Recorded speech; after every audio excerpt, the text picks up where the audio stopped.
You ask Tiger to solve. This deals with linear equations with one unknown. The final result is x equals 5/2. Let's solve it step by step. Simplify the expression. Group like terms. Simplify the arithmetic. Group all x terms on the left side of the equation.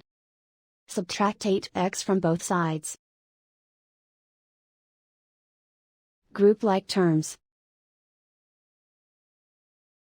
Simplify the arithmetic.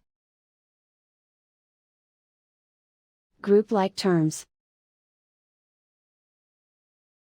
Simplify the arithmetic. Group all constants on the right side of the equation. Subtract 9 from both sides. Simplify the arithmetic.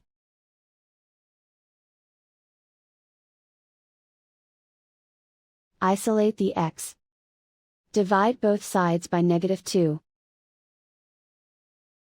Cancel out the negatives. Simplify the fraction. Cancel out the negatives. And so the final result is x equals 5/2.